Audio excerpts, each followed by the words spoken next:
मध्य प्रदेश का जो इतिहास है, मैं पहले भी कह चुका हूँ, कहीं पर एक यूनिट वाइज नहीं मिलेगा आपको पढ़ने के लिए। इस चीज पर अपन आ जाते हैं। ये यूनिट वाइज नहीं मिलेगा पढ़ने का मतलब क्या होता है कि इसको क्षेत्रों के अनुसार में आपको पढ़ना पड़ेगा। अलग अलग काल अपने इतिहास के देखे हुए थे, कहीं महाकाव्यात्मक काल था, कहीं आपने कहा प्रागैतिहासिक काल इत्यादि इत्यादि, ये सब चीजें। मध्य प्रदेश में प्रागैतिहासिक काल इत्यादि पर क्वेश्चन थोड़ी से कम आए हैं। यही वजह है कि अपन उसको उतना नहीं देख रहे, हम सीधे आ जाते हैं अगले सेक्शन पर। तो जो यूनिट वाइज हमको यहाँ पर पढ़ना है, उन चीजों को देखते हैं। सबसे जो खास मध्य प्रदेश का इतिहास हमको देखने को मिलेगा इन यूनिटों में, एक कहलाएगा आपका मालवा क्षेत्र, दूसरा यहाँ कहलाने वाला निमाड़ क्षेत्र, तीसरा कहलाएगा ये जबलपुर वाला क्षेत्र। तो इनका अलग अलग चलेगा। बुंदेलखंड समय जैसे जैसे बदलेगा उसके अनुसार में, जहाँ प्राचीन काल में इन क्षेत्रों का अधिक महत्व है, पूर्व मध्यकाल या मध्यकाल आते आते ग्वालियर, इन क्षेत्रों का महत्व बढ़ता चला जाएगा। तो एक एक करके अपन चीजों को देख लेते हैं। द वेरी फर्स्ट वन आप आ जाइए, निमाड़ का इतिहास। निमाड़ का इतिहास, इस पर आप आ जाइए। जो भी इंपॉर्टेंट फैक्ट्स बता रहे हैं उनको नोट डाउन करने का प्रयास करेंगे।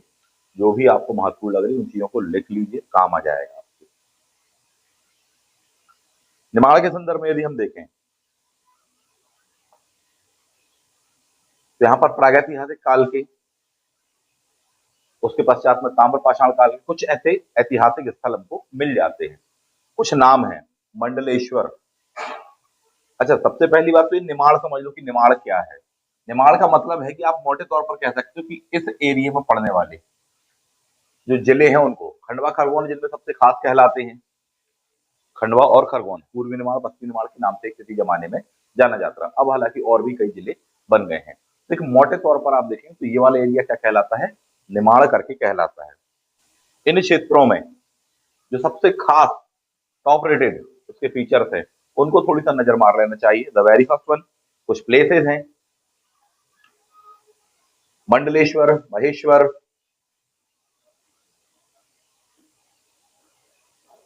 महेश्वर के पास नावदा टोली। इन स्थलों की खोज की थी एच डी सांकालिया जी ने।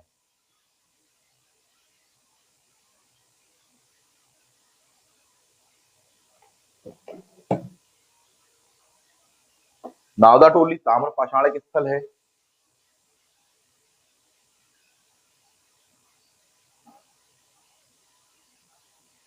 नावदा टोली एक ताम्र पाषाण के स्थल के नाम से जाना जाता है।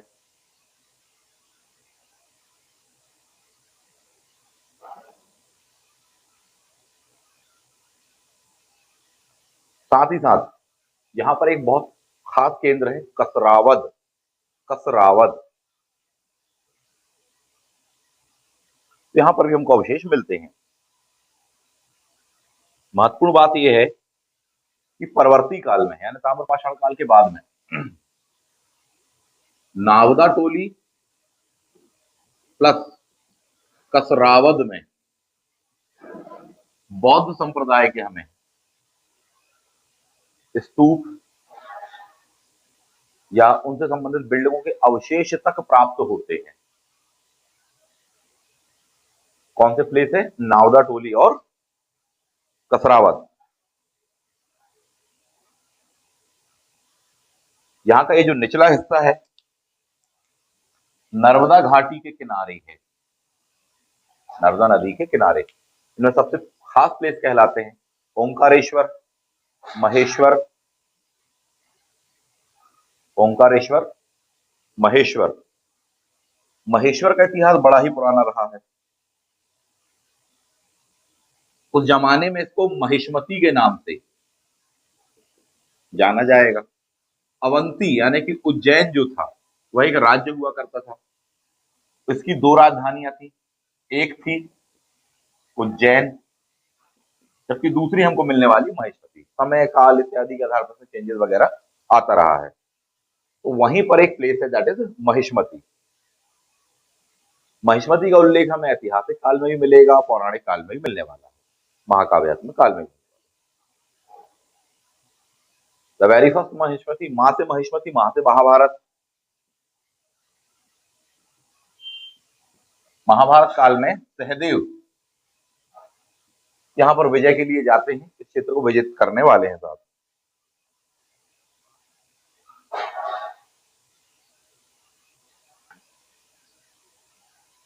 जब इन्होंने यहाँ पर अटैक किया तो यहाँ पर नील नामक एक शासक था।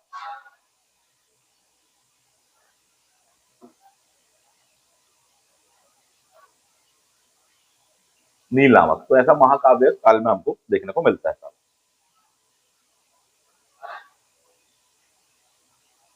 इसी काल में इस क्षेत्र को प्रशासनिक नाम से, दैट वाज अनूप, इस एरिया को एक प्रशासनिक नाम था अनूप जनपद। अनूप यानी छोटा होता है एक्चुअली, अनूप जनपद इस नाम से जाना जाता था।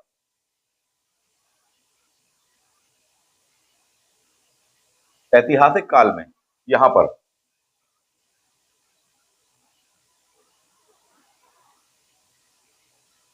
कुछ प्रमुख शासकों या वंशों की जानकारी हमें मिलेगी। कौन कौन से? है वंश, नहीं आता है प्राय क्वेश्चन पर लिख लो, है वंश, मौर्य वंश, शुंग, सातवाहन, आभीर,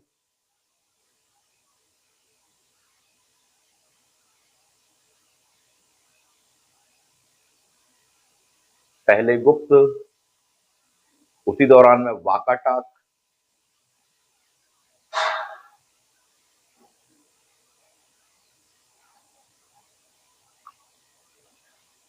हर्ष, वर्धन वंश,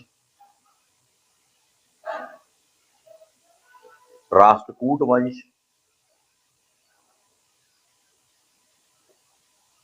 गुर्जर प्रतिहार,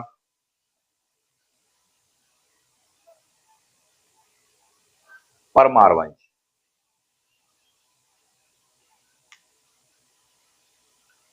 और इसके बाद में आप कह सकते हैं कि असीरगढ़ के प्रारंभिक राजपूत शासक। अब इस मामले को समझो कि आपको क्यों बताया। ये पूरा का पूरा असेंडिंग ऑर्डर है, अर्थात आप अपनी इस बात को क्लियर कर सकते हैं पहले ये फिर ये फिर ये फिर ये फिर ये फिर ये। तो जो आपको बताए गए हैं ये असेंडिंग ऑर्डर है। इनमें से कई ऐसे शासक होंगे जिनका केवल निमाड़ पर नियंत्रण हो, कई ऐसे होंगे जिनका निमाड़ के साथ साथ बहुत बड़े एरिया पर नियंत्रण हो। मौर्य जैसे बताया तो उनके साथ पूरा उत्तर भारत से लेकर दक्षिण कर्नाटक का रहा। तो ये सब आपको देखने को मिलेंगे। दूसरा और सबसे महत्वपूर्ण पॉइंट, इस क्षेत्र को लेकर इन डायनेस्टी को थोड़ी सा आपको फोकस करके पढ़ लेना चाहिए।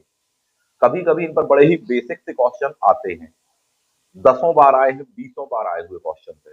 फॉर एग्जाम्पल जैसे मैंने आपको कौन कौन से लिखा, सबसे पहले क्या कहा आपसे, है कह दिया, है के पश्चात में अपन कौन सा देख लेने वाले हैं, मौर्य, मौर्य के पश्चात में शुंग वंश। ठीक, ये जो मोटे मोटे फैमिली हैं आपकी मौर्य वंश, तो इनमें आप लोग बार बार पढ़ते भी, हाँ मौर्य वंश संस्थापक ये थे। ठीक, शुंग वंश संस्थापक पुष्यमित्र शुंग, ये अपन पढ़ते था।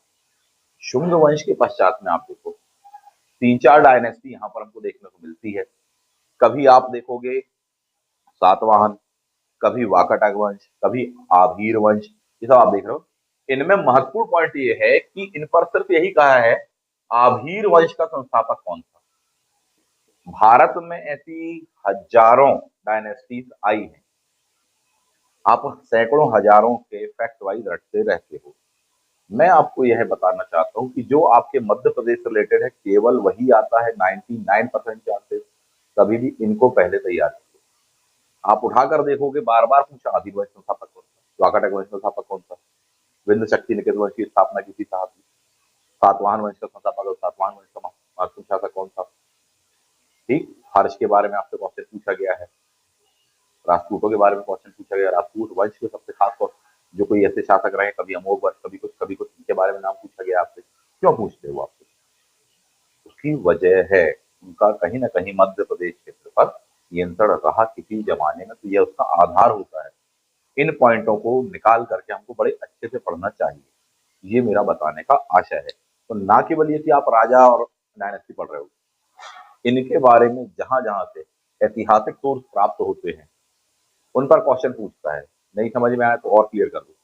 इन डायनेस्टीज के बारे में जिन पुस्तकों से, जिन हिस्टोरिकल एविडेंस से, जिन लिटरेचर एविडेंस से हमको इन्फॉर्मेशन मिलती है, उन्हीं के बारे में आपसे क्वेश्चन पूछता है। फॉर एग्जाम्पल, हर्ष के दरबार में बाणभट्ट की बुक का नाम पूछा गया, हर्ष ने खुद कोई किताब लिखी उनका नाम पूछा गया। परमार वंश के संदर्भ में हम देखेंगे, कहीं कोई राइटर, कहीं कोई राइटर। प्रबंध चिंतामणि किसने लिखी करके पूछ लेंगे साहब जी आपसे। तो ये जो है, इनसे रिलेटेड जो सेक्शन होते हैं उस पर ही क्वेश्चन आता है। एक एक करके हम बता रहे हैं आपको, और एक भूमिका कि हाँ साहब आप इसको क्यों पढ़ रहे हो, बाकी को हम क्यों नहीं पढ़ रहे हैं। तो पहले आप जो सिलेबस वाला सेक्शन है उसको पढ़ लो, उसके बाद में आप फ्री हो ना, आपको जितना पढ़ना हो आप वो पढ़िएगा, ठीक। तो नेक्स्ट बना जाते हैं मौर्यकाल। मौर्यकाल में भी यहाँ पर नियंत्रण रहा है।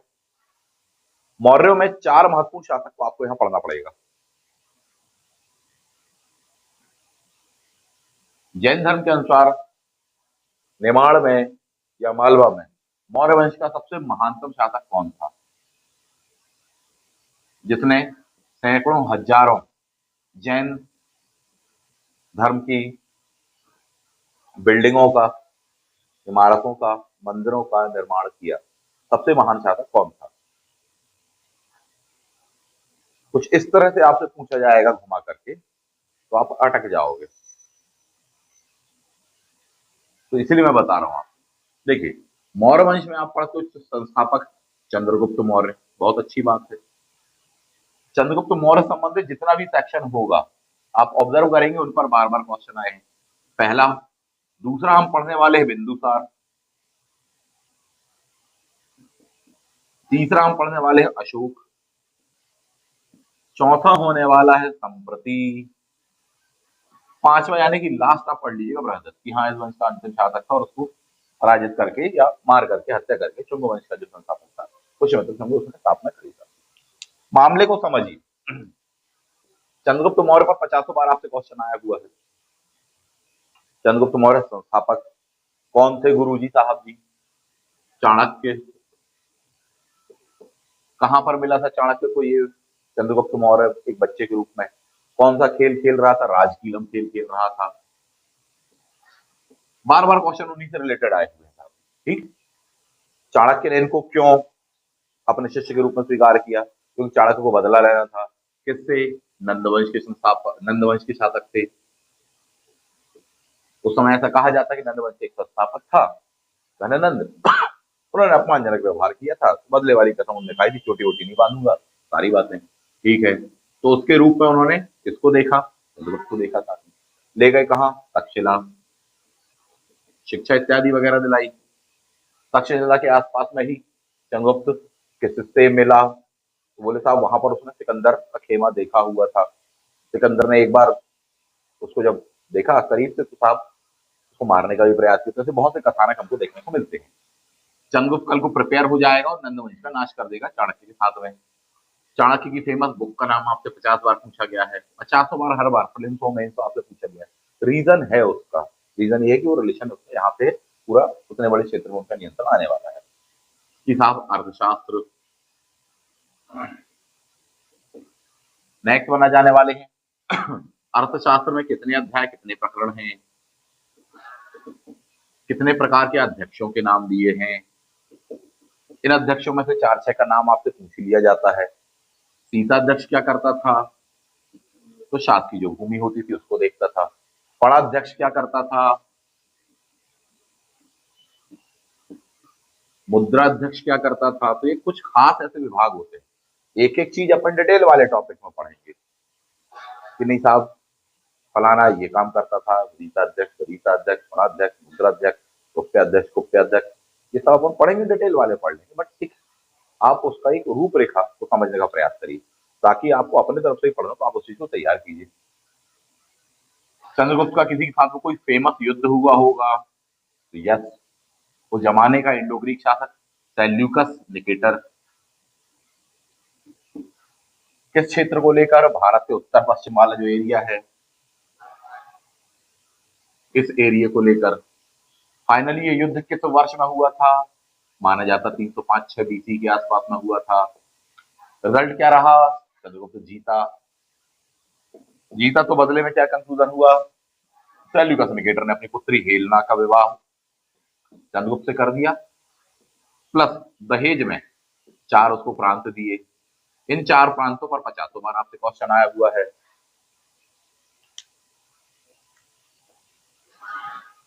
कौन से प्रांत दिए, एही, पका, जैम है, आका। इन 4 प्रांतों का इंपॉर्टेंस ये कि ये चारों के चारों प्रांत पश्चिमोत्तर भारत वाले इस क्षेत्र में चंद्रगुप्त के नियंत्रण को दर्शाते हैं। यहाँ ये तो उनको मिल ही गए इंडो ग्रीक से। क्या नाम था प्रांतों का, एही, पका, जैम, आका। ए से उस जमाने उसको एरिया करके कहा गया है।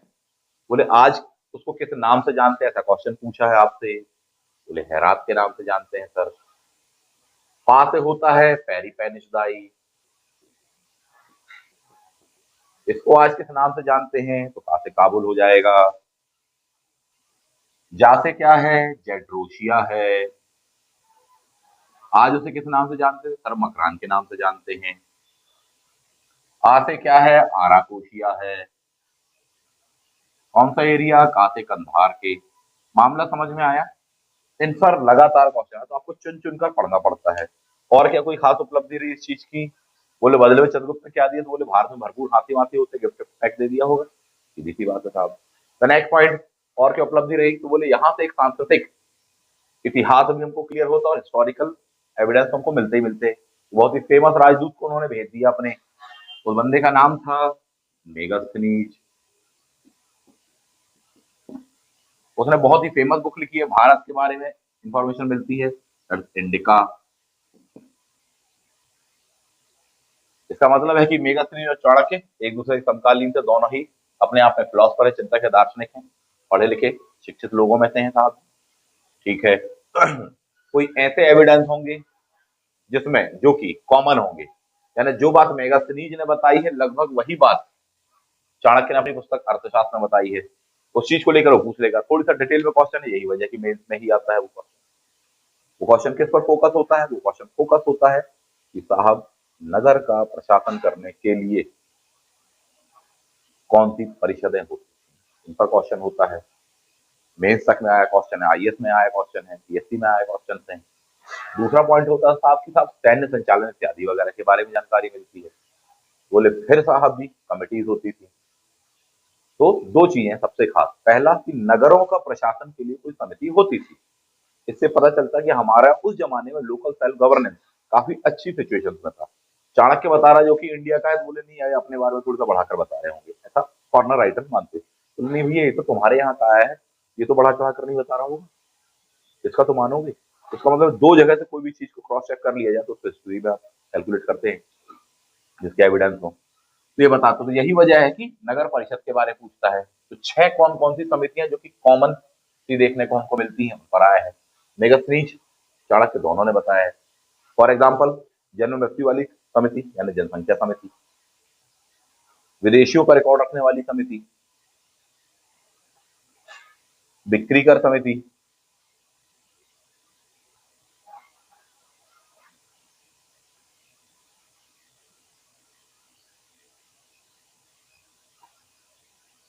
जन्म मृत्यु पंजीकरण समिति,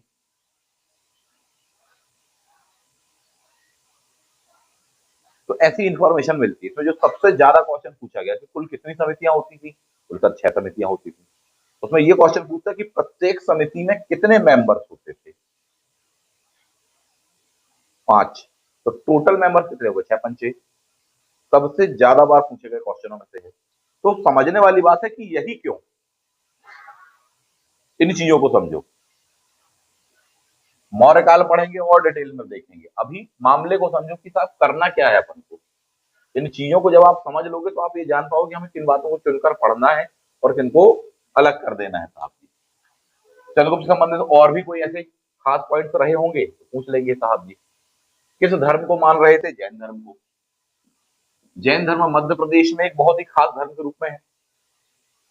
मौर्य डायनेस्टी में 2 शासक बहुत ही खास मिलने वाले जो कि जैन धर्म को प्रश्रय देने वाले हैं। First one Chandragupta Maurya, second one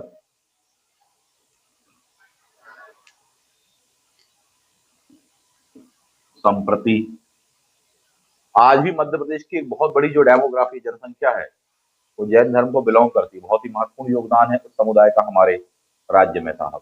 संस्कृति को लेकर, इतिहास को लेकर, अर्थव्यवस्था को लेकर, सामाजिक सारी चीजों को लेकर बहुत महानतम योगदान है साहब। एग्जामिनर आपसे पूछता है, इसका मतलब वो सभी विभिन्न वर्ग, संप्रदाय इत्यादि के बारे में क्वेश्चन पूछता है। एक क्वेश्चन जैन पर फिक्स होता है, एक क्वेश्चन बौद्ध पर फिक्स होता है, एक क्वेश्चन वैष्णव पर फिक्स ही होता है। आप ऑब्जर्व करें इस चीज को, तो आना ही है साहब जी। जैन धर्म को प्रश्रय दिया आपने, लेकिन और क्या क्या किया इतना बहुत इंफॉर्मेशन नहीं मिलती कि साहब उनने काम तो 50 किए होंगे, लेकिन हमको एक की इंफॉर्मेशन हमसे नहीं मिल पा रही है। इतना बड़ा शासक ऑब्वियसली यही होगा, तो ये चीज हम देखें। लेकिन कहीं ना कहीं रिलेशन ये बाद में अंततः उन्होंने कर्नाटक श्रावण बेलगोला चले जाने वाले हैं, शरीर त्याग इत्यादि वगैरह सारी बातें करके अपन देखेंगे। तो ये इन्फॉर्मेशन मिलती है हमको चंद्रगुप्त मौर्य के बारे में। चंद्रगुप्त संबंधित और भी क्वेश्चन, जब उसके जमाने में यूनानी इतिहासकारों को क्या नाम से दिया जाना है, सैंडोकोट, सैंडोकोट, उस सैंडोकोट की पहचान किसने क्या की, विलियम जोन्स ने की। ये सब बेसिक से क्वेश्चन है, एशियाटिक सोसाइटी ऑफ बंगाल वाले विलियम जोन्स वही बेसिक क्वेश्चन ये अपन मौर्य काल में पढ़ेंगे। हम आते हैं मध्य प्रदेश वाले हिस्ट्री सेक्शन पर। दूसरा महानतम शासक हमने बताया आपको जैन धर्म को, जिसमें सबसे ज्यादा प्रचलित, इनके एविडेंस बहुत ज्यादा मिलते हैं, कई जगह से एविडेंस मिलते हैं। और इसमें ये मालूम चलता है सबसे खास कि बौद्ध धर्म में जो स्थान अशोक को प्राप्त है वही महानतम स्थान जैन धर्म में किसको प्राप्त है। Noted.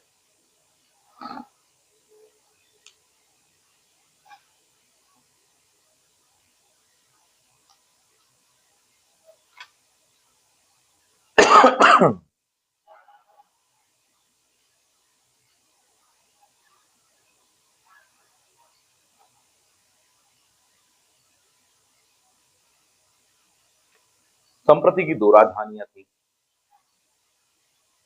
First one is Pataliputra, second is Ujjain. अब आप समझो कि आप पढ़ रहे हो निमाड़, लेकिन आप फिर पहुंच गए उज्जैन, तो ये होगा आपके में।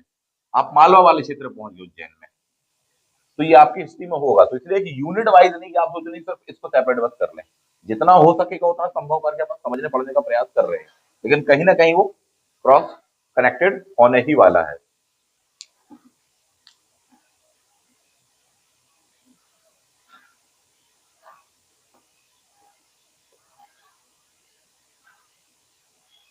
क्वेश्चन पूछ देगा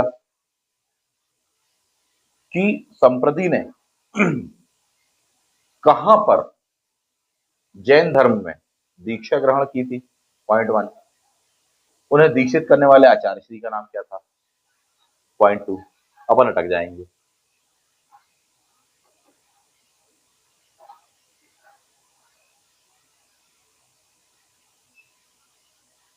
ऐसा हुआ था, ये कहां से जानकारी मिलती है। तो इन पर लाइन से क्वेश्चन आते हैं, आ चुके हैं, आएंगे। The very first one is, एक बहुत ही फेमस बुक है, हेमचंद्र की परिशिष्ट पर्वम। लिख लो,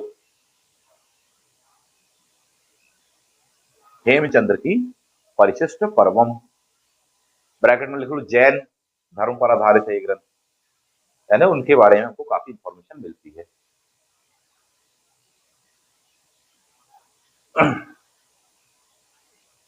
इस बुक के अनुसार संप्रति ने उज्जैन में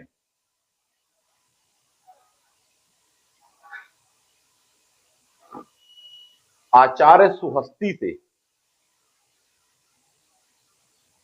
आचार्य क्या नाम था, सुहस्ती से जैन धर्म में दीक्षा ली थी साहब।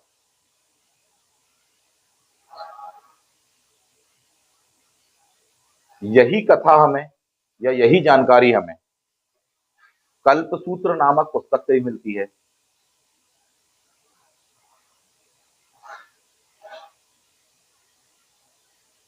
अब फिर मामले को समझो। संप्रति राजधानी पाटलिपुत्र, लेकर सेकंड क्या होगी, उज्जैन। उज्जैन यानी मध्य प्रदेश से कनेक्शन। पॉइंट 1। दूसरा पॉइंट, मध्य प्रदेश जैन धर्म चीजों को लेकर चला, कहां दीक्षा ग्रहण की, जहां जहां ग्रहण की साहब, फिर मध्य प्रदेश से कनेक्शन। यही वजह कि आप देखें संप्रति पर क्वेश्चन आया हुआ है। इंडियन हिस्ट्री में संप्रति पर बहुत रेयर क्वेश्चन आता है, लेकिन एमपी में आ चुका है कई बार, तो ये समझने वाली बात। पॉइंट नंबर 2 कि साहब उतना ही महान स्थान कहा, जो कि सेम वाली बात। पॉइंट नंबर 3, किन दो पुस्तकों से जानकारी मिलती है? पहली परिशिष्ट परमम। आप उठाकर देखना कि हेमचंद की परिशिष्ट परमम कम से कम 10 बार आई है एमपी में, व्यापम इत्यादि वगैरह। वजह क्या है? यही है, आपके पास पढ़ने के लिए 1000 किताबें हैं, पढ़ो रट्टा मारते रहो, आएगी लेकिन यही। इन 1000 में से आपकी बामुश्किल 50 होती हैं। वो 50 कौन सी है, कैसे मालूम चलेगा? तो उसके लिए अपन को डिटेल में ऐसे समझना पड़ेगा जो आपको बता रहे हैं, तो आप फाइंड आउट कर पाओ कि अच्छा ये आता और ये वाला सेक्शन हम छोड़ सकते हैं। अगेन, कल्पसूत्र पुस्तक, इस पर क्वेश्चन आया है, किसने लिखी? That is Bhadrabahu. Note it.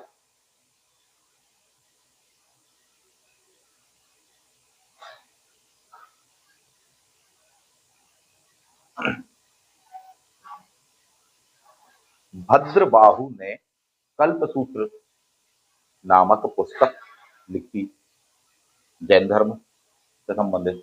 पूछते हैं क्वेश्चन, आप इंडियन हिस्ट्री में इसी सेक्शन को पढ़ते हो कि सर एक बार चंद्रगुप्त मौर्य के काल में पाटलिपुत्र में 12 वर्ष का अकाल वकाल पड़ा था, तो वहां पर जैन संप्रदाय के जो लोग थे वो दो हिस्सों में हो गए थे, कुछ लोग साउथ इंडिया चले गए, कुछ लोग वहीं रुक गए।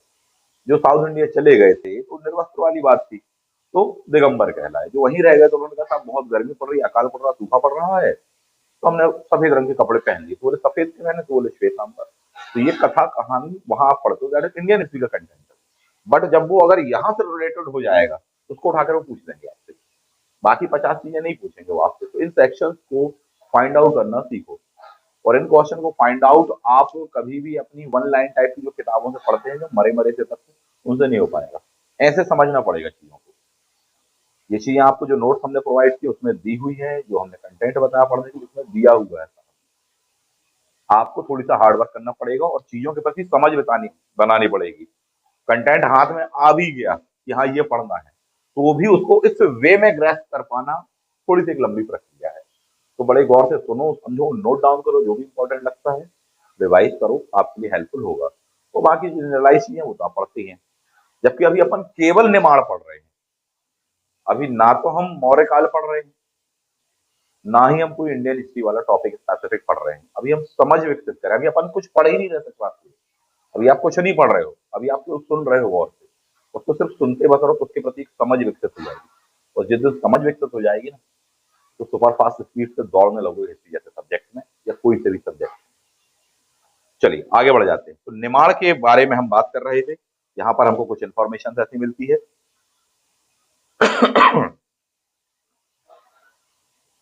संप्रति ने जैन धर्म के प्रचार प्रसार के लिए दूर दराज के प्रदेशों में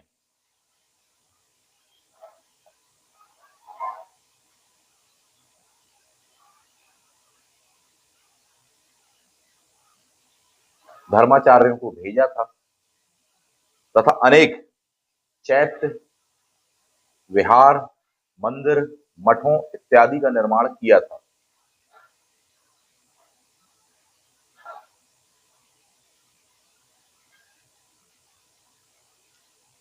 यही वजह है कि उसे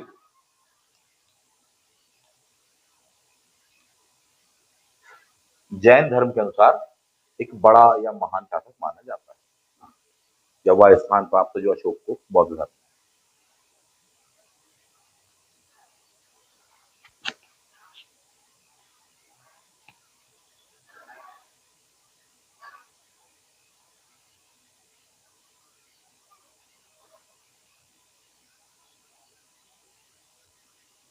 इसके पश्चात शुंग वंश आता है। मौर्य में आप और भी देख सकते हो, देखो अशोक जानबूझ के इसलिए नहीं बता रहा था क्योंकि अशोक बहुत बड़ा टॉपिक है साहब। अशोक का जबरदस्त रिलेशन है, जब अपन मौर्य वाला पढ़ेंगे ना तब देख लेंगे बहुत डिटेल में। अब एक मोटे तौर पर बस देख लो, ठीक। चंद्रगुप्त, अशोक, अन्य चीजें। एक्चुअली यहाँ प्रॉब्लम क्या जाती है कि यदि हम अशोक पढ़ेंगे तो फिर अशोक के में पूरा आ जाएगा, तो यानी निमाड़ को आप अलग नहीं देख पाओगे, मालवा को आप अलग नहीं, तो फिर वो पूरे ही एरिया को कैप्चर करेगा मध्य प्रदेश की हिस्ट्री को साहब। यदि उस वे में देखना है तो अपन पढ़ लेते हैं अशोक के बारे में भी, बट अपन यहाँ निमाड़ पर फोकस कर रहे थे। है ना। तो अभी अपन अशोक को ही उठा रहे हैं, इसमें 50 पॉइंट है मध्य प्रदेश से, कहीं उसके अभिलेख मिले हुए हैं, विवाह इत्यादि बात करेंगे अपन। और दूसरा पॉइंट यह है कि निमाड़ के स्थान पर अशोक ने फोकस किया था मालवा क्षेत्र को। निमाड़ उसके एम्पायर में आता था, मना नहीं कर रहे, बट उसका जो रिलेशन ज्यादा हमको मिलता है वो मालवा क्षेत्र से। तो अभी अपन जैसे ही मालवा देखेंगे ना, तो अपन इसको डिटेल में पढ़ लेंगे। चलिए आगे बढ़ जाते हैं। द नेक्स्ट वन, मौर्य के पश्चात में शुंग वंश के अधीन यह क्षेत्र आया। शुंग वंश में 3 शासकों को थोड़ी सा फोकस करके पढ़ना पड़ता है। पहला तो होता संस्थापक, दूसरा होता कभी भी आखिरी शासक, और तीसरा होता है किसी शासक के काल में कोई खास घटना हुई हो।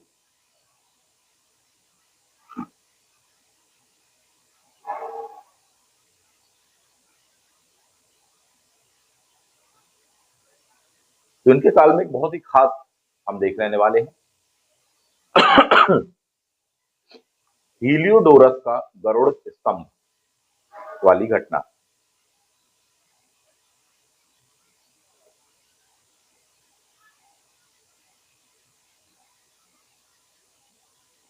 जो बात अशोक पर लागू कही मैंने कि साहब निमाड़ के साथ साथ मालवा और पूरा मध्य प्रदेश, वही सेम बात शुंगों पर भी लागू होती है।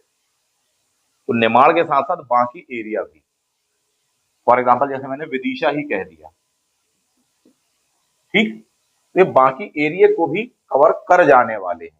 सिर्फ निमाड़ मात्र सेपरेट नहीं रह जाएगा वहां पर, तो पूरा का पूरा ऐड हो जाने वाला है, ये उसका एक मुद्दा होता है। तो हीलियोडोरस गरुड़ स्तंभ वाली घटना, शासक कौन सा उस जमाने में, तो भागभद्र। इनके दरबार में साहब एक विदेशी राजदूत,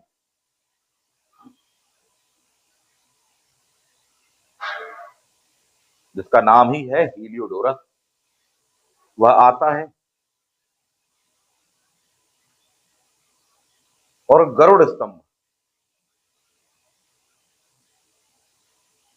की यहां पर स्थापना करेगा। इसमें क्रॉस क्वेश्चनिंग आता है कि हीलियोडोरस कहां के शासक ने हीलियोडोरस को भेजा था, किस शासक ने भेजा, उस शासक का नाम क्या था। तो एंटियाल कीट्स करके नाम था। वो बंदा कहां का राजा था, कौन था, तो इंडो ग्रीक्स के जमाने में पढ़ते हैं, यानी इंडो ग्रीक शासक कह सकते हो, या ग्रीक शासक भी कह सकते हो।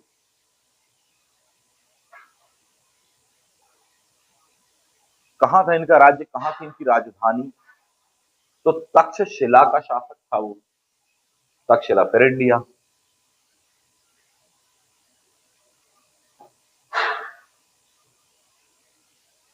किसके दरबार में भेजा, तो भागभद्र के दरबार में भेजा। कई बार बच्चों को ये समझ में नहीं आता कि सर इस घटना को 20 बार पूछा गया है एमपी में, एमपी के अदर एग्जामों में भी मिला, व्यापम में भी पूछ लिया, एमपीपीएससी में पूछ लिया, और भी कोई एग्जाम में। क्या है ये, इस बात को समझिए कि मध्य प्रदेश वैष्णव शैव शाक्त धर्म का एक बहुत महानतम केंद्र रहा, बिल्कुल ओरिजिन या बिगिनिंग से हम देखते हैं। दूसरा पॉइंट ये है कि ये जो टाइम आप पढ़ रहे हो, फॉर एग्जाम्पल शुंग काल, इसको कहा जाता है 2nd century BC, 1st century BC, इस दौर में आप पढ़ रहे हो। इस समय विदेशी आक्रमण बहुत हुए, हो ही रहे हैं। For example IPKS, I for Indo Greek, P से पर्शियन, के से कनिष्क, कुषाण लोग, एस फॉर शक वगैरह सब होने वाले हैं। तो विदेशी जो आ रहे थे भारत में आक्रमणकारी के रूप में, इनमें से कुछ एग्जाम्पल तो अपने देखा अटैक किया उन्होंने, लेकिन बाकी एग्जाम्पल की सब भारतीयों के साथ मित्रता भी कर रहे हैं, प्लस भारतीय धर्मों को भी अपना रहे हैं, यानी यहाँ की धार्मिक जो विशेषता है उनको आत्मसात कर रहे हैं, यहाँ की सभ्यता संस्कृति के महत्व को समझ रहे हैं, और फाइनली इस सभ्यता संस्कृति में उतने रम जाएंगे कि यहीं पर वो हम में समाहित हो जाएंगे। आज हमारे देश के या इन क्षेत्रों की या देश की जनसंख्या का एक बहुत बड़ा जो परसेंटेज है, वो ऐसा ही है जो कि इससे समाहित होकर मिलकर बना हुआ है। आज की भी डेमोग्राफी था, यह भारत की महानतम विशेषता रही कि दुनिया से जो भी लोग आए उन सभी को हमने अपने अंदर समाहित कर लिया, आत्मसात कर लिया, और आज आप उनको पहचान नहीं सकते, वो हमारी सभ्यता संस्कृति से घुल मिल चुके हैं कि आप उनको सेपरेट नहीं कर सकते। ये भारत की संस्कृति की महानतम विशेषता है। इस महान विशेषता के कारण वो आपसे क्वेश्चन पूछता है, क्योंकि हमारी साझा सांस्कृतिक विरासत, हमारी सहिष्णुता, हमारे संवैधानिक मूल्य, हमारे नैतिक मूल्य, हमारे सांस्कृतिक मूल्य के महत्व को दर्शाता है। तो ये वो इम्पोर्टेंस है जो दर्शा रहा है कि विदेशी आए, भारतीय धर्मों के प्रति आस्था व्यक्त कर रहे हैं, अपना रहे हैं, यहीं के होके रह गए, आज देश के विकास में महानतम भूमिका निभा रहे हैं। सहिष्णुता, समावेशिता, आत्मसातीकरण, ये महान विशेषता है। अब कोई विदेशी नहीं है, जो भी आ गया भारत वो भारत का ही हो गया। तो इन चीजों को दर्शाने के लिए ये जो एविडेंस है बेस्ट एग्जाम्पल कहलाते हैं, इसलिए क्वेश्चन पूछता है। घटना मध्य प्रदेश में हुई था, अगेन इसमें 20 बार क्वेश्चन आ चुका है। एमपीपीएससी अकेले मेरे ख्याल से 5-7 बार क्वेश्चन आ चुका होगा। इन टॉपिक को लेकर थोड़ा सा अब अलर्ट हो जाओ। अब अलर्ट हो जाओ का मतलब ये है कि पहले आता था हाँ ये बार बार वो हीलियोडोरस गरुड़ किसने भेजा, क्या कहता, ये हो गया पुराना। अब इसमें वो ना थोड़ी सा घुमा कर पूछेंगे आपसे। जितने भी क्वेश्चन 2020 में या 19 में उन्होंने टफ वाले पूछे हैं, वो क्वेश्चन ज्यादा टफ नहीं है, बस वो ये कि वो घुमावदार है, वो अनुपूरक है या पूरक प्रश्न है, जिसके कारण बच्चे अटक गए। चाहे पिछली क्लास में काल का पुराण वाली बात आपसे कही हो, चाहे बुद्ध घोष की सामंत पसादिका वाला क्वेश्चन रहा हो, ऐसे बहुत सारे काफना दूर इत्यादि वगैरह, ये घुमावदार रहे हैं, तो डायरेक्टली आपको पढ़ने में मिलता नहीं है। तो कोई हर चीज को मैं ये कहना चाहता हूँ कि वो बहुत डेप्थ में नहीं पूछ रहे, वो बहुत सिलेक्टिव मटेरियल को ही डेप्थ में आपसे पूछ रहे हैं। वो सिलेक्टिव मटेरियल क्या है? जिन पर 2-5 बार 10 बार वो पहले भी क्वेश्चन पूछ चुके हैं, वो उन्हीं टॉपिक पर पूछ रहा है, बस थोड़ी सा डेप्थ में। तो उसको डेप्थ में तैयार करना सीखो। अब हीलियोडोरस को क्या डेप्थ में तैयार करो भाई? तो उसमें यह है कि इससे रिलेवेंट जितने भी आसपास के एस्पेक्ट है उनको प्रिपेयर रखना पड़ेगा। पढ़ोगे तो आएगा, नहीं तो सुनते रहो जो कह रहे हैं। 2 क्वेश्चन आपसे पूछता हूं, या जो आने की संभावना। फर्स्ट वन, इस गरुड़ स्तंभ की ऊंचाई कितनी है? हाइट। अपन भटकते रह जाएंगे, शांत रह जाएंगे, सर ये हमने नहीं। हीलियोडोरस गरुड़ स्तंभ तो इतने बार पढ़ के बोर हो गए बच्चे, लेकिन अब एक जैसे नया एस्पेक्ट आएगा तो आप असमर्थ महसूस करने लग जाते हैं। Point one. पॉइंट नंबर 2, वहां पर इस गरुड़ स्तंभ में चौकी पर या प्लेटफॉर्म पर कोई 3 शब्द लिखे हैं, कौन से? पूछ देगा।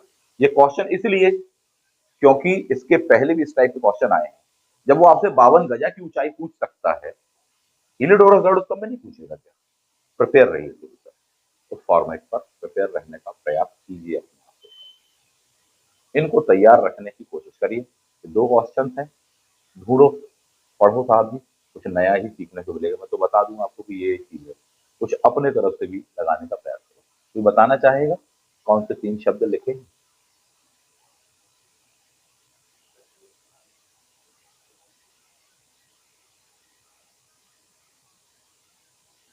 शाबाश। संयम, त्याग और जागरूकता। द नेक्स्ट पॉइंट, हाइट कितनी है?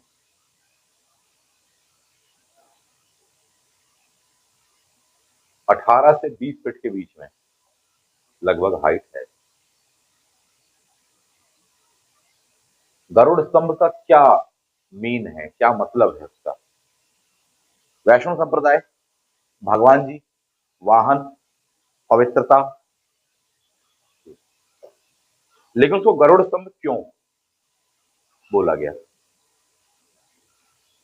तो गरुड़ स्तंभ ही क्यों बोला गया?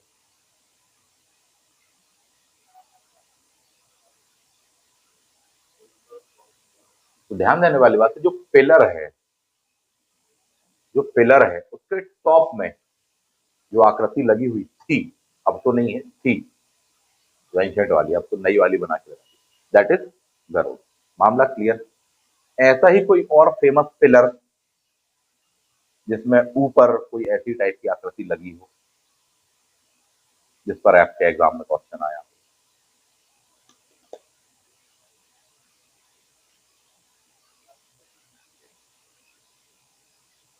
जिस पर आपके एग्जाम में क्वेश्चन आ रही है उसकी कंपलसरी शर्त है। इसका मतलब ये होता है कि हर जगह से हर चीज नहीं आ जाएगी, करोड़ों बातें फिर तो पढ़ने के लिए। सिलेक्टिव मटेरियल का मतलब है कि इस पर पहले भी आ चुका है, इसका मतलब आगे की संभावना ज्यादा है, 2-4 बार आ चुका है तो संभावना थोड़ी सी ज्यादा होती है the other general fact. Mehrauli का जो लौह स्तंभ है उस पर टॉप पर कौन सी आकृति लगी थी?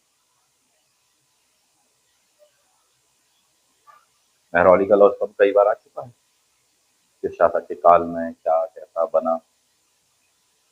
मेहरौली के लौह स्तंभ की हाइट, इन चीजों को थोड़ी सा देख कर पढ़ना सीखो। सिंगल लाइन आप इतना पढ़ चुके कि बोझिल हो गया है, उस रेंज के बाहर हो गए, उस लाइन की अगली लाइन आ रहा है एग्जाम में, इस मामले को समझना सीख जाओ। और जब उसकी अगली लाइनें भी आप जानोगे तब आप पेपर बना पाओगे। मामला क्लियर है साहब, है ना? तो पढ़िएगा। चलिए अपन इस पर वापस आते हैं। द नेक्स्ट वन तो शुंग वंश में पुनः ये चीजें अपन ने देखी। इनके पश्चात में आ जाता है यहाँ पर सातवाहन वंश। सातवाहन वंश वैसे तो नॉर्मली आंध्र सातवाहन के नाम से जाने जाते हैं। आंध्र प्रदेश, महाराष्ट्र, कर्नाटका, ये क्षेत्र इनके अंतर्गत आता था, लेकिन निचला मध्य प्रदेश अर्थात निमाड़ भी इनके नियंत्रण में था। कौन से? सातवाहन वंश था। यही वजह कि पहला क्वेश्चन सातवाहन वंश का संस्थापक कौन, दूसरा क्वेश्चन सातवाहन वंश का महानतम संस्थापक कौन, तीसरा क्वेश्चन सातवाहन वंश के इन महानतम शासकों के काल में घटित कोई खास घटनाएं, चौथा पॉइंट कि कभी भी अगर महिलाओं से संबंधित होगा तो जरूर पूछेगा, गौतमी पुत्र सातकर्णी, कोई अभिलेख इत्यादि वगैरह होगा जो कि एक महानतम हिस्टोरिकल एविडेंस कहलाता है, कभी नानाघाट अभिलेख। आए क्वेश्चन से लाइन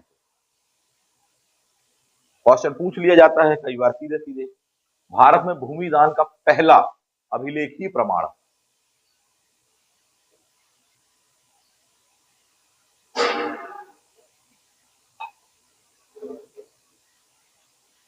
पहला अभिलेखीय प्रमाण यही अभिलेख था। तो लिंकअप हो जाता है मध्य प्रदेश से कि कहीं ना कहीं हमारी हिस्ट्री को टच कर रहा है मध्य प्रदेश, लोकल की सभ्यता को, संस्कृति को, इतिहास को पूछा जाता है वो आपसे। इस अप्रोच को समझिए। चलिए द नेक्स्ट वन, सातवाहनों के पश्चात में आभीर वंश। आभीर वंश में प्राय सिर्फ दो ही बातें आई हैं, या इनमें से भी 80% एक ही क्वेश्चन आया है, आभीर वंश का संस्थापक।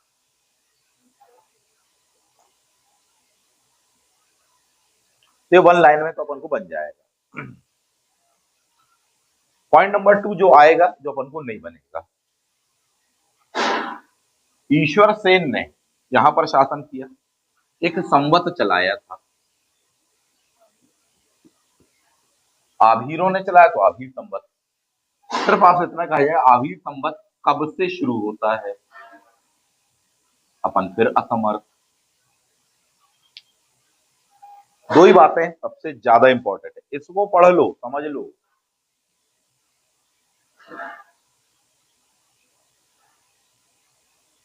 तो पहला वन लाइन वही बोले, हाँ सर ये तो हमने बहुत रट्टा मारा है, 100 रुपए की घड़ी खिलाए थे गाइड। उसके आगे की रेंज बताने का चाहिए। देखिए जो आप पहले पढ़ते थे मैं उसको पढ़ने मना नहीं कर रहा। पहले क्या पढ़ते थे, बोले सर एक लूसेंट से, एक हमारी 100 रुपया वाली एमसी से, और एक आध करंट अफेयर की कोई सी भी पतली दुबली सी किताब, उससे काम चल जाता था। थोड़ी बहुत अपन ने पहले से इधर उधर को पढ़ा के रखा। अब सिलेबस पैटर्न बदल गया है, पैटर्न बदल गया है, सिलेबस तो बदल ही है साहब। 2018-19 से ही रंग ढंग समझ में आने लग गए थे, 20 में तो क्रिस्टल क्लियर हो ही गया। तो अब आपको एक नई अप्रोच पे तैयार करना पड़ेगा। इसलिए मैं कह रहा हूँ कि वो आप जो पढ़ रहे थे वो तो पढ़िए, प्लस नोट्स पढ़िए, प्लस जो बुक हम बता रहे हैं वो पढ़िए, प्लस अप्रोच पर पढ़िए। पहले बच्चे नहीं पढ़ते थे इतना ज्यादा, 2020 में कई होनहार विद्यार्थियों का पेपर बिगड़ा, बहुत होनहार विद्यार्थियों का पेपर बिगड़ा, कि मतलब अच्छे मेहनती बच्चे, तो उनके पेपर बिगड़ने की वजह ये थी कि सर हम प्रिपेयर नहीं थे मानसिक रूप से कि इस बार इतना टफ टाइप का पेपर आएगा, इतना डेप्थ में पूछेंगे। अभी तक जो पूछा जाता रहा वो ऐसे ही जनरलाइज है, तो हम वैसे ही पढ़ के गए और वैसे में निकल जाता था सर हमारा एग्जाम। 2-2 3-3 मेंस लिख चुके हैं सर हम।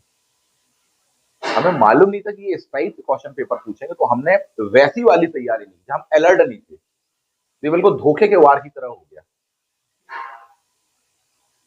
अब अलर्ट हो जाए, अलर्ट हो गए हैं तो अब तैयारी करें, तैयारी के बाद में कंटेंट चाहिए आपको, कंटेंट के साथ तो फिर आपको समझ चाहिए, ये चीजें करिए तो आपका अगर पैटर्न सेम यही रहा, टफ ही आया, तो भी अपन बनाने में सक्षम हो जाएंगे। इजी आया तो अपन को बनते ही वो अपन पढ़ के जाएंगे। तो इसलिए मैंने कहा कि आप अपना जो भी लेके चलना चाहिए पहले थोड़ी देर पढ़िए, बार बार यही कह रहा हूँ।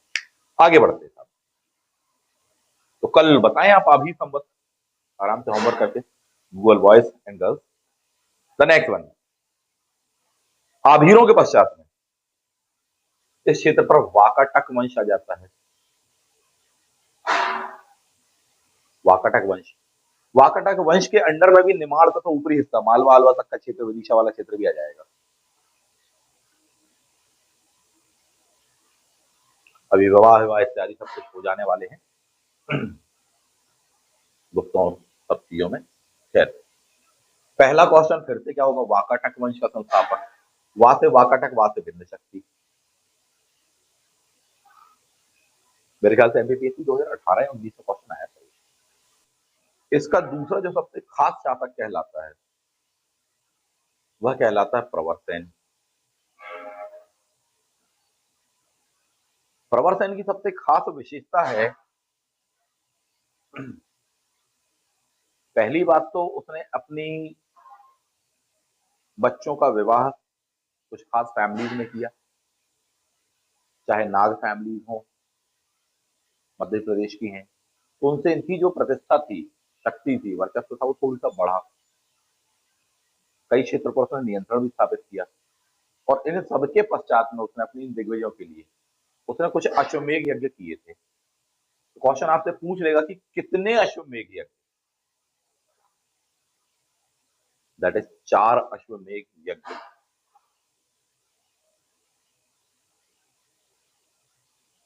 कोई फेमस फेमस पुस्तक इनसे संबंधित होगी तो पूछ लेगा।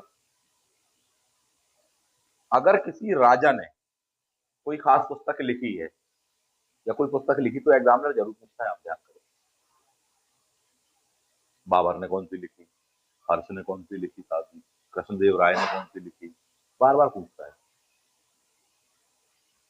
तो अगर ऐसा कुछ होगा तो इस पॉइंट को तैयार रखना कि अगर किसी राजा ने या उनके काल की घटनाओं के बारे में किसी खास बुक से इंफॉर्मेशन मिलती है तो उसको जरूर पूछता है। इसको हिस्टोग्राफी कहा जाता है, हिस्ट्री नहीं कहा जाता। हिस्ट्री का ही सब सेक्शन ब्रांच कहलाता है हिस्टोग्राफी। और मैंने अपने पुराने वीडियो में जब क्वेश्चन पेपर सॉल्व करा तब बताया था कि ये क्वेश्चन प्योरली हिस्ट्री से नहीं बल्कि हिस्टोग्राफी से, इसलिए मैंने कहा था। तो थोड़ी सा इन फैक्टों पर नजर रखिएगा। चलो आगे बढ़ते हैं। द नेक्स्ट वन, इनके पश्चात में गुप्तों का प्रभुत्व हमें देखने को मिलता है।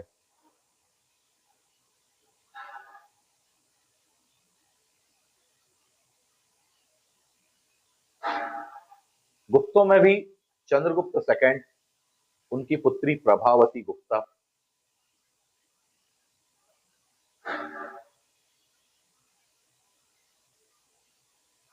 क्वेश्चन पूछेगा इनका विवाह किस फैमिली में हुआ था।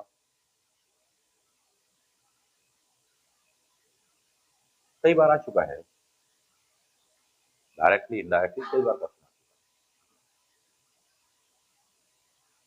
किसी फैमिली में हुआ था साहब जी। क्लियर। नेक्स्ट पॉइंट, किससे हुआ, रुद्र सिंह। नेक्स्ट पॉइंट, शकों ने उनकी हत्या कर दी, चंद्रगुप्त सेकंड, पुत्री ऑब्वियसली हेल्प, मार्गदर्शन मिलेगी ही। तो शकों के विरुद्ध अभियान चंद्रगुप्त सेकंड, यही वजह है कि उनको पराजित करके एक खास उपाधि शकारी, सेम नाम के सिक्के, भारत में जिन्होंने भी शकों को पराजित किया है उन्हें खास ही धातु के सिक्के उस उपलक्ष्य में जारी किए, वो थी चांदी। इस बात को ध्यान रखना, क्यों? क्योंकि चांदी भारत में विदेशों से आती थी और इस वाले एरिया पर इनका बहुत बड़ा वर्चस्व रहा था पश्चिमोत्तर भारत में। तो बोले जब उनसे हमको इतने सिक्के मिल जाते सर इनको हराने के बाद में कि हमें नया रीप्रिंट कराने की जरूरत नहीं है या प्रिंट कराने की जरूरत नहीं है, तो इनके ही वाले को हम रीप्रिंट कर देते हैं, काम चल जाता है। चांदी के धातु सिक्के हो गए। इससे पता चलता है कि इन्होंने इनको हरा के इनके राजकोष पर नियंत्रण करके उसको रीप्रिंट किया हुआ है। इसका मतलब है कि इनका नियंत्रण इस पर हो गया था, युद्ध में ये जीत थे पर आधिपत्य स्थापित हुए, तो ये समझ में आता था। ये वो पोर्शन कहलाते जो हिस्टोग्राफी के अंतर्गत आते थे। द नेक्स्ट वन, इन क्षेत्रों पर प्रभावती गुप्ता या इनडायरेक्ट वे में कहना चाहिए कि इनके पिताजी का शासन से मध्य प्रदेश रिलेशन तो पूछ देता है कई बार, है ना। पढ़ेंगे गुप्त में, पढ़ लेंगे डिटेल में अपन चीजों को, एक एक पॉइंट पढ़ लेंगे, बट एक मोटे तौर पर समझ विकसित करो पहले, है ना। सिंगल टॉपिक वाइज पढ़ना आसान बात होती है। अपन ने मौर्य उठाया, मौर्य के बाद मैं अशोक पूरा पढ़ डाला, आसान काम। जब ये जो हिस्ट्री है जो कि कॉम्प्लिकेटेड है, मल्टी डायमेंशनल है कि यहाँ भी जुड़ रही, यहाँ भी जुड़ रही, यहाँ भी, इससे बच्चे भागते हैं। इससे बच्चे भागते ही बोले सर इतना बहुत तनाव होता है सर पढ़ने में, समझ में नहीं आता क्या पढ़े क्या छोड़े, पता नहीं कहाँ से कौन आ जाता है, नया प्रकट हो जाता है। एग्जामिनर इस बात को पहले से ही भाप चुका था, उसने जो भी क्वेश्चन पूछे तो इंटर रिलेटेड पूछे, आईएएस तो पहले से होता था। जो क्वेश्चन एक रिलेशन उसका पॉलिटी से तो दूसरा हिस्ट्री से है, उन दोनों को उठा करके पूछ दिया। बच्चे अटक गए, बोले सर हमने इस एंगल पे नहीं पढ़ा, that is multi dimensional approach, बोले पढ़ा ही नहीं हमने। 1945 के चुनाव इनमें से किस अधिनियम के तहत हुए थे? तो बोले सर पॉलिटिक्स से भी हम गए तो भी हमको नहीं बना, और हिस्ट्री भी हमने कभी इस तरह से नहीं देखी तो हम हिस्ट्री से भी गए, तो दो दिन से गए वाली स्थिति हो गई, है ना। द नेक्स्ट वन आ जाते हैं। तो ऐसे बहुत सारे क्वेश्चन रहे था, हिस्ट्री वाले, पॉलिटी वाले, ज्योग्राफी वाले, वो आपस में इंटर रिलेटेड, ऐसे सेक्शंस वाइज इंटर रिलेटेड रहे।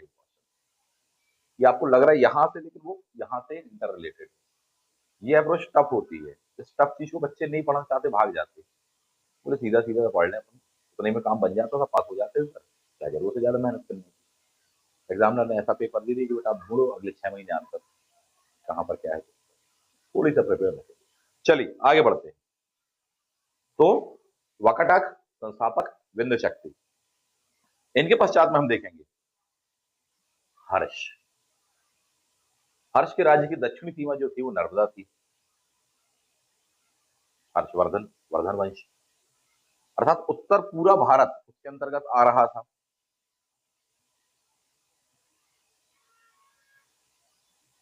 अर्थात जब आप मालवा पढ़ोगे तो फिर से हर्ष पढ़ना पड़ेगा, अशोक फिर से पढ़ना पड़ेगा, शुंग फिर से पढ़ने पड़ेंगे, बट यहाँ के संदर्भ में अपन देखें इनके नियंत्रण में आ रहा था। ठीक, उसकी सीमा कौन सी नदी थी, उसका कोई समकालीन होगा तो पूछेगा क्वेश्चन आपसे कि साहब इनका कॉम्पिटिटर कौन था, तत्कालीन समकालीन, किससे क्या विवाद हुआ। चालुक्य नरेश, पुलकेशिन,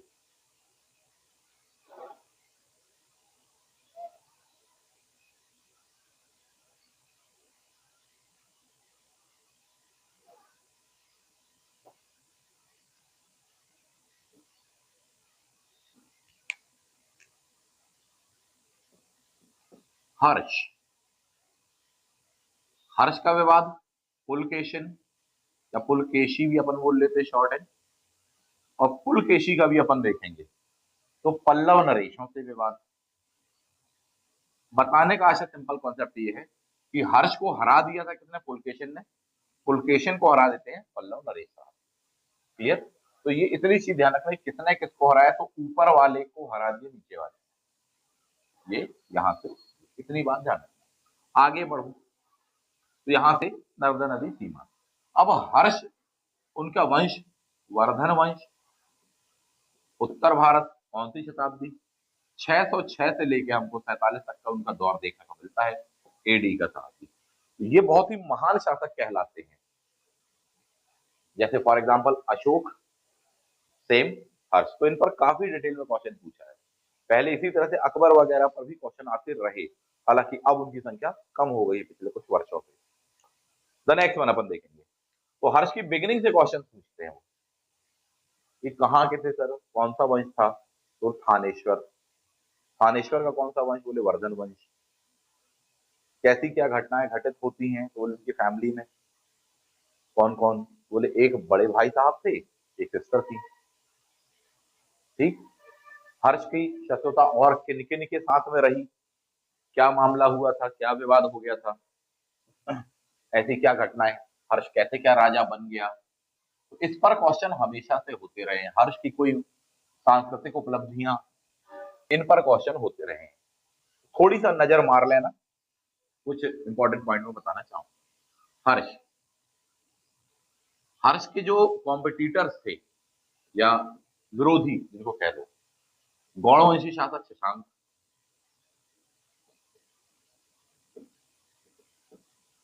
इनके साथ में होने वाला। हर्ष भारत के जिस एरिया से बिलोंग कर रहे हैं, तो उस समय केंद्र क्या था? That is Kannauj. यहां पर बंगाल, गौड़वंश शासक शशांक, यहां हर्ष। क्लियर? तो ये बड़ा मामला होने वाला है। फाइनली उसमें ये होता है कि इनकी जो सिस्टर हैं हर्ष की, राजश्री, उनके हस्बैंड की हत्या कर देने वाले कन्नौज के शासक वासक होते हैं। लंबी चौड़ी कहानी। हर्ष इस बात का बदला लेने का प्रयास करता था और अंततः इस क्षेत्र पर नियंत्रण स्थापित कर लेता है। गौड़ शासक शशांक को पराजित कर पाया, नहीं कर पाया, इसका कोई कंक्लूजन हमको देखने को नहीं मिलता है। बोले ये सब जानकारियां कहाँ कहाँ से मिलती है, कैसे क्या है? तो ये युद्ध वगैरह को थोड़ी सा कम पूछता है।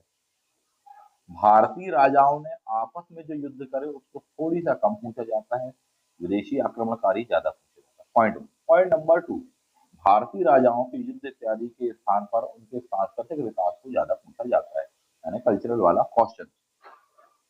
आप पेपर को मैच कर लेना। तो सबसे पहला संस्कृति का ये जो पार्ट आता है, उनको पूछे। ये नहीं पूछे हर्ष ने कौन कौन सी वजह करी, किसको जीता, यहाँ से किसको जीता, वहां से किसको, बहुत सारे युद्ध करे, बहुत सारे जीते, वो नहीं है इंपॉर्टेंट। आप आराम से पढ़िएगा, पढ़ के गुजर जाना। याद रखने वाली जो बातें उनको देखें। सांस्कृतिक, सबसे पहले इनके दरबार में कोई कवि रहा होगा, उनको पूछेगा, दैट इज बाण भट्ट। बाण भट्ट, बाण भट्ट ने यदि कोई पुस्तक लिखी होगी, बुक्स लिखी होंगी, तो जरूर पूछेगा, उसके लिए प्रिपेयर रहिए। क्या लिखी? बोले साहब जी बहको मच्छ, बहको मच्छ। बा से बाण भट्ट, हा से हर्षचरित, का से कादम्बरी,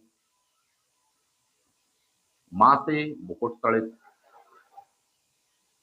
चा से चंडिका शतक। तो पूछते हैं बाणभट्ट की हर्षचरित और कादम्बरी सबसे खास है, मध्य प्रदेश के संदर्भ में जानकारी मिलती है। बाणी भट्ट कम से कम 10 बार पूछ लिया। क्यों पूछते साहब जी? कहां से थे बाण भट्ट?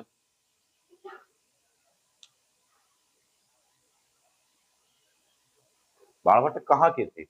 मान लो पूछ रहे आपसे, क्या लगाओगे?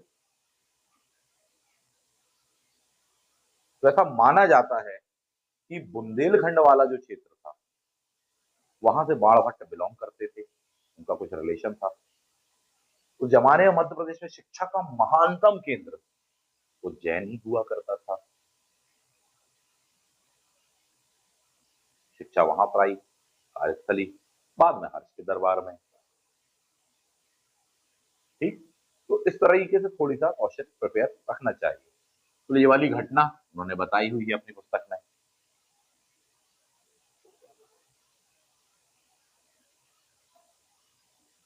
नेक्स्ट वन, हर्ष ने भी कुछ पुस्तकें लिखी होंगी, यदि राजा ने कोई पुस्तक लिखी है तो जरूर पूछ लेगा साहब जी।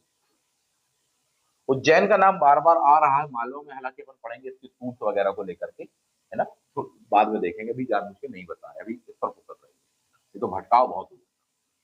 तो नेक्स्ट वन, राजा हर्ष ने कौन कौन सी पुस्तक है, तो इनकी तीन बहुत ही फेमस पुस्तक है,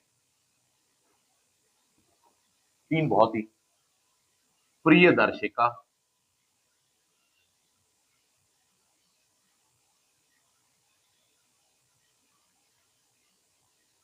रत्नावली, नागानंद। पूछ देगा आपसे, प्रिपेयर रहने का प्रयास करिए। इसके अलावा हर्ष की और कोई सांस्कृतिक उपलब्धियां, दो चीजें, पहला पॉइंट महामोक्ष परिषद, मध्य प्रदेश रिलेवेंट है, पूछते हैं साहब वो आपसे, इलाहाबाद महामोक्ष परिषद।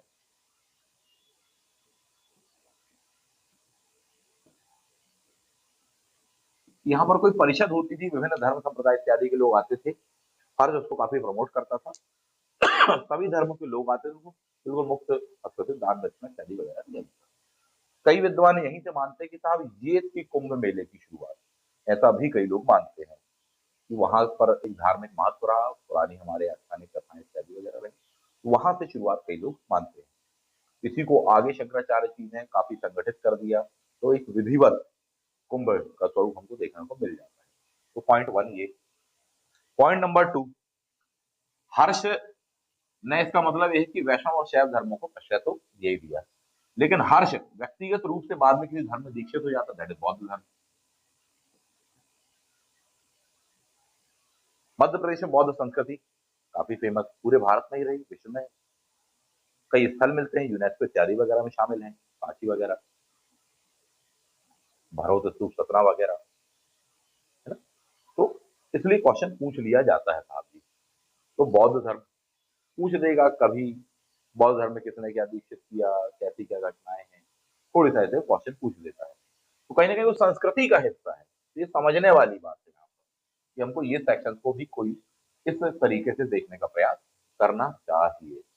तो एक हर्ष के दौर की मोटी मोटी अपन ने कुछ घटनाएं देखी।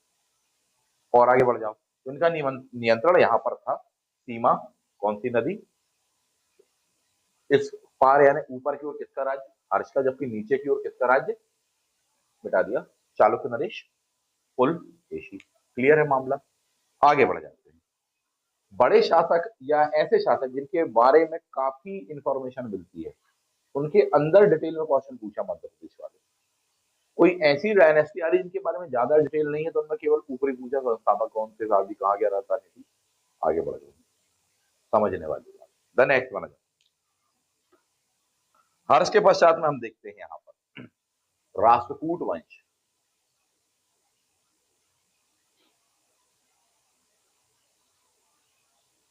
राष्ट्रकूट वंश,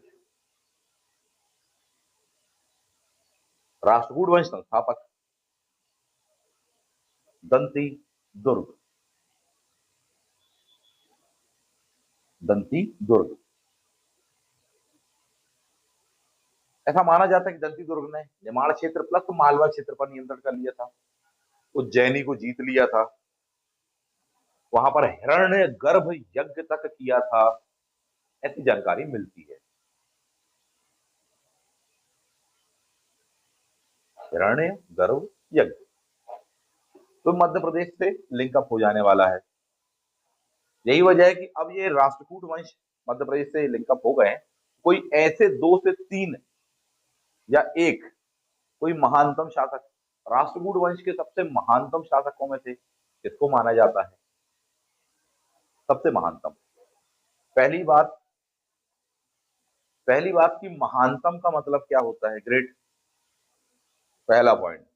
नॉर्मली बच्चों में ये होता है कि ये समझ बैठते कि नहीं सर इसने इतने युद्ध करे, इतने युद्ध करे, ये महान है, इसको जीता उसको मारा पीटा, ये महान नहीं होता। इस बात को, महान का मतलब ये होता है कि उसका दौर काफी लंबा रहा हो, पॉइंट वन, उसके दौर में शांति रही हो, आम जनता की स्थिति थोड़ी सी बाकी कालों की अपेक्षा ठीक ठाक रही हो, समानता परक व्यवहार की हो, जो आपके संवैधानिक मूल्य में कुछ शब्द मिलते हैं, सहिष्णुता इत्यादि वगैरह, वो हो, सांस्कृतिक विकास में योगदान दिया हो, बुद्धिमान राजा रहा हो, विद्वान रहा हो, पढ़ा लिखा रहा हो, कुछ लिखा हो, ऐसी जानकारी मिलती हो उनको महानतम माना जाता है।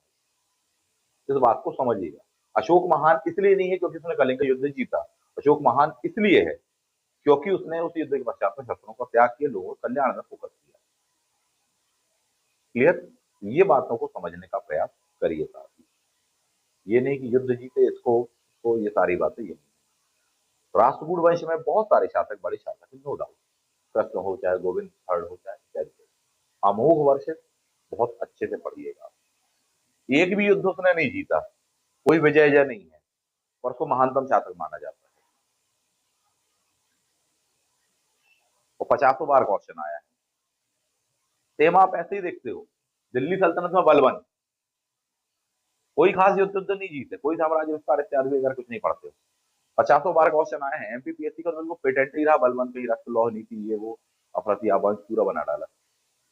रीजन है उसका, ठीक, देखेंगे कभी को। अभी हालांकि बलबन वगैरह नहीं आ रहा पिछले 5-7 सालों से।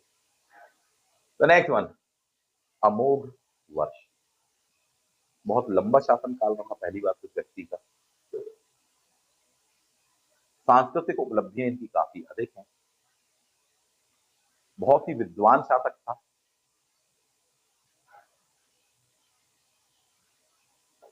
बहुत ही एक फेमस पुस्तक लिखी है उन्होंने, जिस पर क्वेश्चन पूछा था शायद एमपीपीएससी 18 में या 19 में। अमोघ वर्ष के द्वारा इनमें से कौन सी पुस्तक लिखी गई है, ऐसा था, या सीधा सीधा बुक का नाम दिया था और कहा था कि ये कृति किसकी है, ऐसा शायद था क्वेश्चन।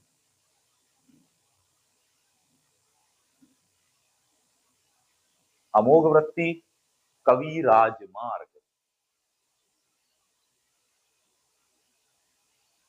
कवि राजमार्ग आया था शायद। तुझे कहा लाखों करोड़ों तथ्यों में से एक पॉइंट उठाकर पूछ देते हैं, ये समझ लो कि आता कहां से है पेपर, क्या पढ़ना है, कैसे पढ़ना है। कवि राजमार्ग, रिटन बाय, यही था मेरे ख्याल से क्वेश्चन, 18 या 19 का क्वेश्चन था, देख लीजिएगा। चलिए इनको पढ़िए। तांत्रिक विकास में साथ किस धर्म को आप मान रहे थे? नॉर्मली तो जैन थे, खास पॉइंट ये है, क्या थे? जैन धर्म को प्रेशर देते थे ये जैन। लेकिन उसके बावजूद भी इनके काल की एक खास घटना मिलती है कि साहब ये देवी की पूजा करते समय अपनी उंगली तक आहुति में दे देते हैं। एक घटना हमको ये भी, इसका मतलब है कि धार्मिक सहिष्णुता थी। एक धर्म हमारा ये भी है, ये भी है। आज जैसे बेवकूफों की टाइप नहीं कि तुम्हारा धर्म या हमारा, या अपन दोनों आपस में केवल लड़ ही सकते हैं, एक साथ कई चीजों को हम प्रेम पूर्वक लेकर नहीं चल सकते। आज ऐसी वाली मूर्खता नहीं थी, क्या थी कि नहीं साहब ये भी हमारा है और ये भी हमारा है, ये भारतीय धर्म ही है। तो उस चीजों का तनाव नहीं, एक अच्छा मैसेज देखने को मिलता है धार्मिक सहिष्णुता का। तो ये वजह है कि आपको क्वेश्चन पूछ लेते हैं। ठीक, चलिए आगे बढ़ते। तो राष्ट्रकूट, राष्ट्रकूटों में इन दो को जरूर ध्यान रखना, फाउंडर ये साहब जी, और पढ़ना हम लोग वर्ष को बड़े अच्छे से पढ़ना, डिटेल में पढ़िएगा साहब जी। तो राष्ट्रकूटों में जहां पढ़ने के लिए आपको 50 शासक मिलते हैं, मैंने आपको दो बताए। इनमें से भी युद्ध इत्यादि वगैरह नहीं, किसको? कल्चरल एस्पेक्ट को ढूंढ ढूंढ कर चुन चुन कर पढ़ना सीखिए।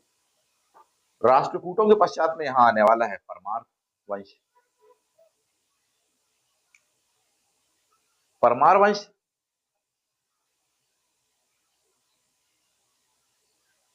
बहुत ही फेमस वंश है यहाँ पर। हालांकि इसके पहले गुर्जर प्रतिहार अपन देखेंगे, राष्ट्रकूटों के समकालीन थे वो।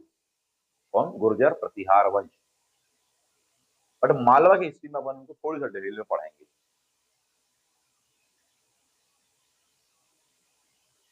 राजपूतों के समकालीन यहाँ पर कौन थे? गुर्जर प्रतिहार वंश।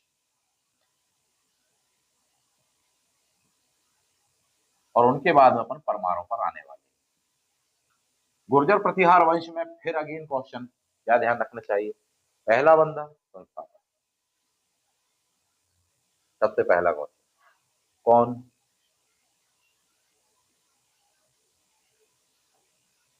दैट इज नाग भट्ट। ठीक, नाग भट्ट। मिहिर भोज पर भी क्वेश्चन आता है इनमें, पढ़िएगा। जो आपको नहीं बनेगा वो मैं बता देता हूँ। गुर्जर प्रतिहार वंश की स्थापना कहां पर हुई थी?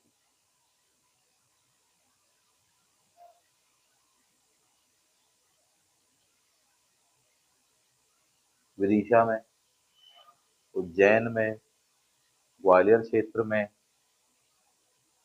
निमाड़ क्षेत्र में?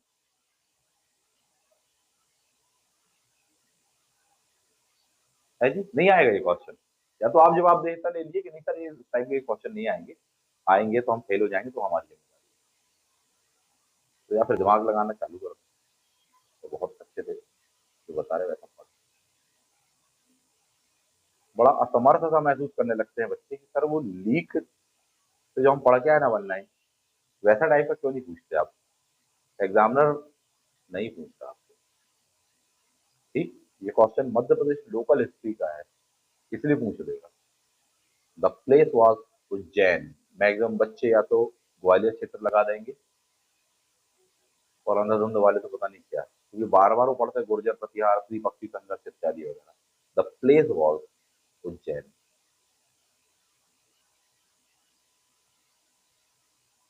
तो कोई बता सकता है कि अवंती को उज्जैन क्यों कहा जाने लगा? उज्जैन उज्जैनी क्यों कहा जाने लगा? अशोक की पुत्री के कारण। कि उज्जैनी पहले ही से नाम था, अशोक ने अपनी बेटी का नाम उज्जैनी रख दिया। तो मैं ये पूछा उस शहर का नाम वैसा क्यों? ये क्वेश्चन थोड़ी सा ऐसे ही याद आ गया, अभी अपन पढ़ लेंगे मालवा इत्यादि वगैरह पढ़ाएंगे। एक क्वेश्चन आया था उज्जैन को लेकर के कि सात समंदर 13 नाथ ऐसा करके कुछ क्वेश्चन था 2020 का, एग्जैक्टली याद नहीं आ रहा है। परिक्रमा, तो ये किस प्लेस से संबंधित है भगवान शिव की, और या इस तरह से करके। अब भी 2020 का था वो क्वेश्चन, एग्जैक्टली मुझे ध्यान नहीं आ रहा, बात करने के दौरान में याद करना थोड़ी सा कठिन होता है कि जल्दी करते। इस तरह से करके क्वेश्चन आया था, तो इसका मतलब ये हमारे पौराणिक आख्यानों पर आया क्वेश्चन है, हमारी धर्म संस्कृति पर आया क्वेश्चन। ये जो पॉइंट मैं आपसे कह रहा हूँ, ये सेम वही कहानी है, वही कथा है, वही अवतार। भगवान शिव ने एक राक्षस का वध किया था, ठीक।